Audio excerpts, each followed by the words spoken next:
कि आज हमारे बीच में दिल्ली की राजधानी में जो एक बहुत बड़ा चर्च है जो प्रतिनिधित्व करता है, मैं चाहूँगा वहीं के प्रतिनिधि हमारे पादरी श्री अजीत पैट्रिक जी 4 मिनट के लिए।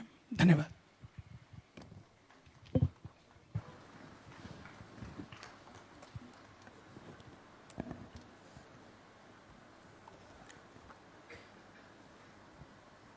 सर्वप्रथम मैं यीशु मसीह ईश्वर का धन्यवाद करना चाहूँगा जिन्होंने हमें गुरुओं के चरणों में आने का सौभाग्य प्रदान किया है और इस मंच पे विराजमान सभी धर्म गुरुओं का, संतों का मैं करबद्ध नमन करता हूँ। और आप यहाँ उस ईश्वर की संतति को बनाए रखने के लिए, ईश्वर ने जिस सृष्टि को बनाया है उस सुंदरता को बनाए रखने के लिए अपनी उपस्थिति जाहिर की है। इसके लिए मैं ईश्वर का आभार प्रकट करता हूँ। और इस नमन का एक कारण है। नमन का कारण ये है कि एक तरफ नफरत की चिंगारी है, एक तरफ नफरत की चिंगारी है और दूसरी तरफ धर्मों का सम्मेलन जारी है। एक तरफ नफरत की चिंगारी है, दूसरी तरफ धर्मों का सम्मेलन जारी है। हमें मालूम नहीं कौन धर्मी है, कौन धर्म का व्यापारी है। और हमें यह भी मालूम नहीं कि ये हमारी मजबूरी है या लाचारी है। प्यारे दोस्तों, सौभाग्य है हमारा कि हम ईश्वर के नाम से एक मंच पे एकत्रित हैं, चाहे हम जिस भी धर्म को फॉलो करते हैं। हमारे मंच पे अनेक धर्मगुरु विराजमान हैं। ये किसी धर्म की परिकल्पना को लेकर हमारे सामने नहीं आए हैं। ये ईश्वर की परिकल्पना को, ईश्वर की मोहब्बत को हमारे बीच में बांटने के लिए आए हैं। क्योंकि किसी ने कहा है कि ईश्वर किसी धर्म की जागीर नहीं है। ईश्वर किसी धर्म की जागीर नहीं है और धर्म किसी पन्नों की या फिर धर्म की हकीकत किसी पन्नों की लकीर नहीं है। ईश्वर किसी धर्म की जागीर नहीं है और धर्म की हकीकत किसी पन्नों की लकीर नहीं है। मोहब्बत है उस खुदा का नाम। मोहब्बत, प्यार, प्रेम, मोहब्बत है उस खुदा का नाम। और जिसके दिल में मोहब्बत नहीं है उससे बड़ा कोई गरीब नहीं है, उससे बड़ा कोई बेजमीर नहीं है। क्योंकि दोस्तों, जो ईश्वर को प्यार करता है, जो ईश्वर को प्यार करता है वो मानवता से बैर नहीं कर सकता। जो ईश्वर से प्यार करता है वो इंसानियत से नफरत नहीं कर सकता।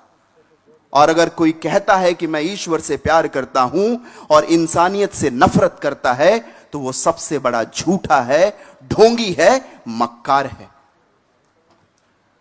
अगर सचमुच हमें अपने धर्म की अस्मिता को बचाना है, अगर सचमुच हमें अपने धर्मों की हकीकत को जिंदा रखना है, जीवित रखना है, अपने आने वाली पीढ़ी को प्रदान करना है, तो हमें वो श्लोक जो हमारे हिंदुइज्म में मिलता है कि सर्वे भवन्तु सुखिनः, सर्वे सन्तु निरामया, सर्वे भद्राणि पश्यन्तु, मा कश्चित् दुःख भाग् भवेत्, और वसुधैव कुटुंबकम की जो सभ्यता है उस सभ्यता को जीवंत करना जरूरी है, अहम है। एक बार यीशु मसीह जो थे, जो हमारे प्रभु हैं, यीशु मसीह, वो जब उपदेश दे रहे थे तो धर्म के जो प्रकांड विद्वान थे वो यीशु मसीह के पास आते हैं और वो कहते हैं कि प्रभु हमें ये बताइए, गुरुवर हमें ये बताइए कि जो धर्म है, इन धर्मों का जो पवित्र वचन है उसका सार क्या है। अगर हम उसको 2-3 शब्दों में, 2 वाक्यों में कहना चाहें तो उसका क्या अर्थ होगा। तो प्रभु ने कहा कि धर्मों का सार सिर्फ 2 आज्ञाओं में निहित है। पहला है अपने ईश्वर को प्यार करो, अपने ईश्वर को अपनी सारी बुद्धि, अपनी सारी शक्ति और अपनी सारी आत्मा से प्यार करो।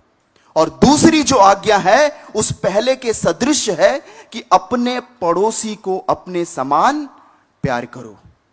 अगर मैं कहता हूं कि मैं ईश्वर में विश्वास करता हूं, अगर मैं कहता हूं कि मैं धर्मी हूं, और अगर मैं अपने पड़ोसी को प्यार नहीं करता, तो मैं ढोंगी हूं, मैं झूठा हूं, मैं मक्कार हूं।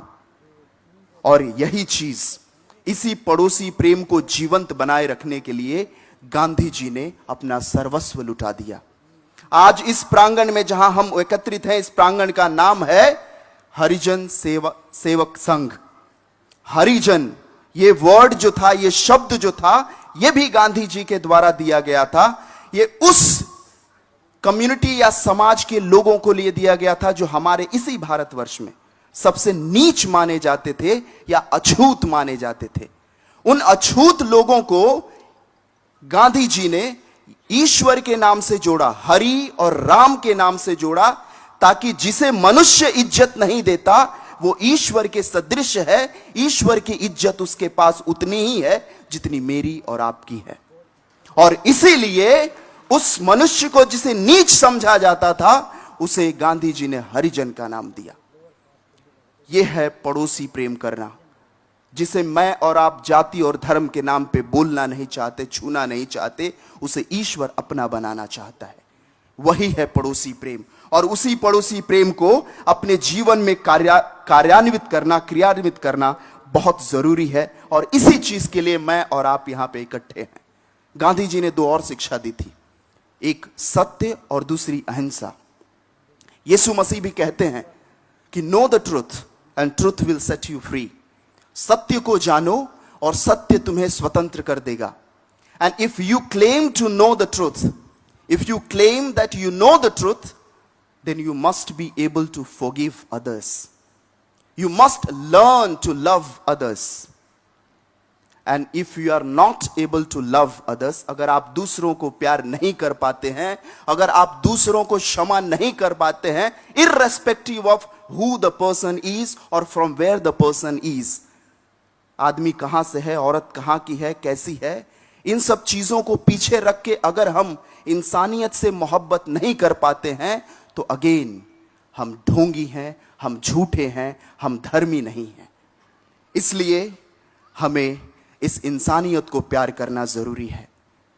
कुछ दिनों पहले एक भाई, बहुत लोग मिले, किसी भाई ने मुझसे रोकर कहा कि फादर, मैं बहुत परेशान हूं, मेरे जीवन में बहुत तकलीफें हैं, और वो बहुत सारे कारणों से है। उन सारे कारणों को जिसे उसने बताया, मैंने एक कविता में पिरोने की कोशिश की है। वो कविता आपके पास प्रस्तुत करना चाहूंगा और उसी के साथ मैं विराम लूंगा। वो कविता है, वो आदमी जो है वो भारत माता से सवाल करता है।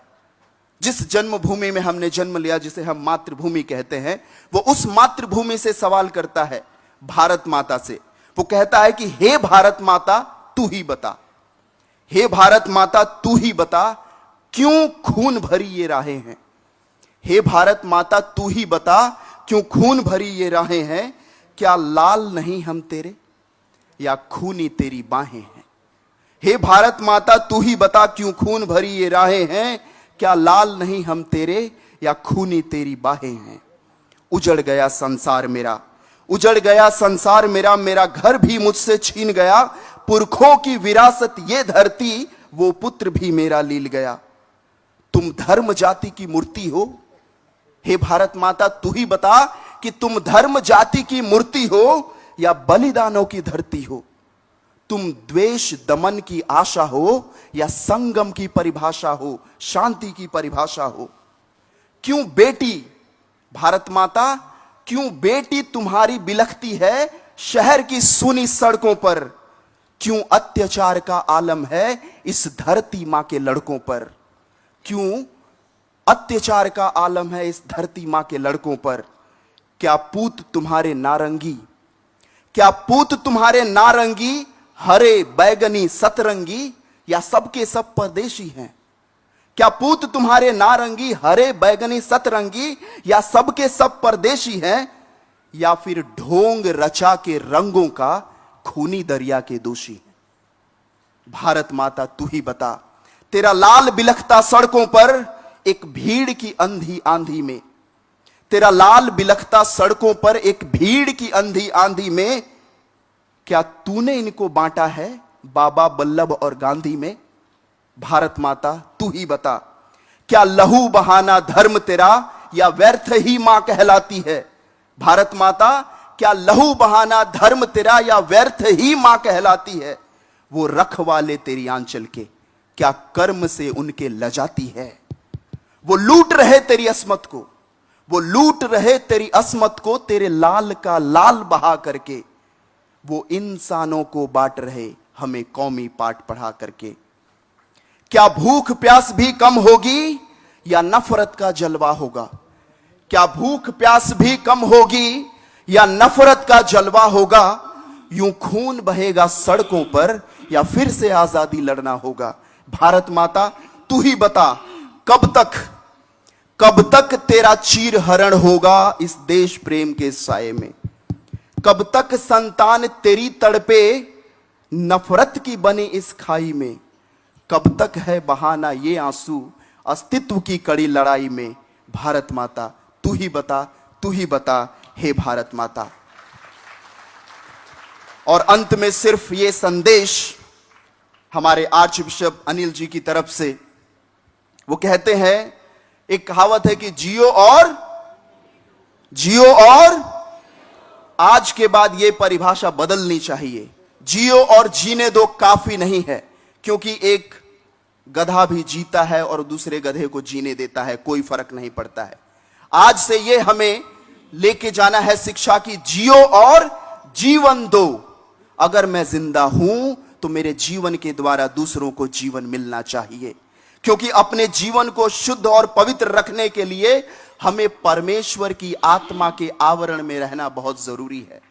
और अगर हम परमेश्वर की आत्मा के आवरण में जिंदा हैं तो हम ये जरूर कहेंगे, जैसे किसी शायर ने कहा है कि निर्बल को धनवान, निर्बल को बलवान बना दे या अल्लाह, निर्बल को बलवान बना दे या अल्लाह, वहशी को इंसान बना दे या अल्लाह। हिंदू मुस्लिम सिख ईसाई एक ही थाली में खाएं, ऐसा हिंदुस्तान बना दे या अल्लाह। जय हिंद, जय भारत।